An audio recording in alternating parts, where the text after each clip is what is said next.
नमस्कार बंधुरा आजकेर रेसिपि हलो ग्राम बांगलार हारिए जावा पुरोनो दिनेर एकटी रेसिपि पुई फल अर्थात पुई शाकेर मिचुड़िर रेसिपि।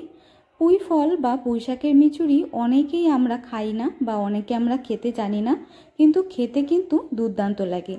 आजके पुई शाकेर एई फलेर एकटा दुर्दान्त स्वादेर रेसिपि आपनादेर आमि तैरि करे देखाबो। एई रकम भावे जोदि आपनारा तैरि करेन आपनारा एई एकटा रेसिपि दिएई किन्तु एक थाला भात एक निमेषेई खेये निते पारबेन। तबे चलुन आर देरी ना करे रेसिपिटा शुरू करी। पुई फलेर मिचुड़ि बा पुई फलेर चच्चड़िर एई रेसिपिटा तैरि करार जोन्नो आमि एखाने पुई शाकेर फल निये नियेछि। एखन फलगुलोके भालोभाबे केटे धुए आमि परिष्कार करे नेब। फलगुलोके केटे धुए परिष्कार करे नेওয়ার परे ग्यासेर उपरे कड़ाई चापिये कड़ाईते आमि दिये दिচ্ছি সরষের तेल। तेलटा भालोभाबे आमादेर गरम होते दिते होबे। तेलटा गरम हये गेले तेलेर मध्ये आमि दिये दिচ্ছি একটা गोटा शुकनो लंका फोड़न। शुकनो लंकाटा एकटु भाजा भाजा हये गेले आमि दिये दिচ্ছি जिरे फोड़न। जिरेटा जखन चटपटिये फुटे उठबे तखन आमि छोटो छोटो करे जे आलुगुलोके केटे रेखेछिलाम सेई आलुगुलोके दिये देब। आलुगुलोके बेश किछुक्षण आमादेर भालोभाबे भेजे निते होबे যতক্ষণ না आलुगुलो हालका लालचे हये जाय। आलुगुलोके भालोभाबे भेजे नेওয়ার জন্য आमि सामान्य परिमाणे एक चिमटी लवण दिये दिচ্ছি। এখন বেশ কিছুক্ষণ নাড়িয়ে চাড়িয়ে আমি ভালোভাবে আলুগুলোকে ভেজে নেব। আলুগুলোকে বেশ কিছু সময় ভেজে নিয়েছি। এখন আমি দিয়ে দিচ্ছি বড়ি। বড়িগুলোকে আমি ছোট ছোট টুকরো করে ভেঙে নিয়েছি যাতে ভালোভাবে আলুর সাথে ভাজা হয়ে যায়। আপনারা চাইলে আলাদা করেও ভেজে নিতে পারেন অথবা এই রকম ভাবেও আপনারা ভেজে নিতে পারেন।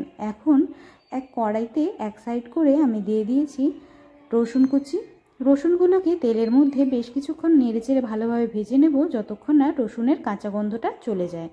রসুনটাকে বেশ কিছুক্ষণ ভালোভাবে নেড়েচেড়ে ভেজে নেওয়ার পরে এখন আলুগুলোর সাথে একবারে নেড়েচেড়ে ভেজে নেব। এখন দিয়ে দিচ্ছি পুঁই শাকের মিচুড়িগুলো। পুঁই শাকের মিচুড়িগুলো দেওয়ার পরে একসাথে খুব ভালোভাবে নাড়িয়ে চাড়িয়ে আমাদের বেশ কিছুটা সময় ভেজে নিতে হবে। বেশ কিছুটা সময় ভেজে নেওয়ার পরে এখন আমি দিয়ে দিচ্ছি পরিমাণ মতন লবণ, দিয়ে দিচ্ছি সামান্য পরিমাণে হলুদ। লবণ হলুদ দিয়ে পুঁই শাকের মিচুড়িগুলোকে আরও বেশ কিছুটা সময় আমাদের নাড়িয়ে চাড়িয়ে ভেজে নিতে হবে।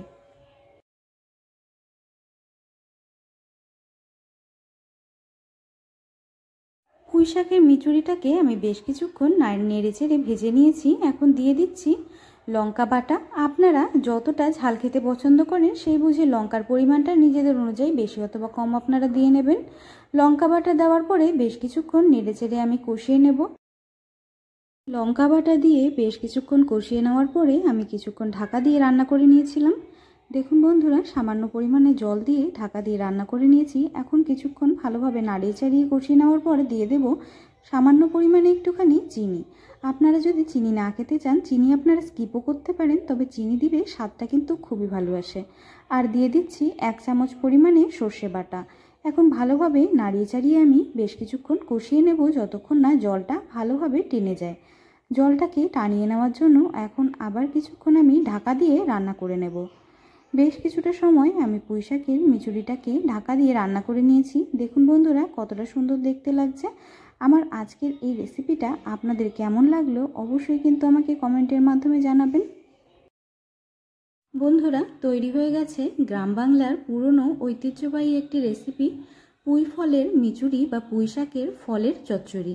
রেসিপিটা অবশ্যই আপনারা বাড়িতে বানিয়ে ট্রাই করবেন। গরম গরম ধোয়া ওঠা ভাতের সাথে এই রেসিপি হলে আর কিন্তু কিছুই দরকার হয় না। ভিডিওটা যদি ভালো লাগে ভিডিওটাকে অবশ্যই একটা লাইক দেবেন। চ্যানেলে যদি আজকে নতুন এসে থাকেন চ্যানেলটিকে সাবস্ক্রাইব করে পাশে থাকা বেল আইকন দাবিয়ে রাখবেন এমন রেসিপি আরও দেখার জন্য। ভিডিওটি স্কিপ না করে প্রথম থেকে শেষ পর্যন্ত দেখার জন্য আপনাদের অনেক অনেক ধন্যবাদ। আপনারা সবাই খুব ভালো থাকবেন, সুস্থ থাকবেন। দেখা হবে পরবর্তী ভিডিওতে নতুন রেসিপি নিয়ে।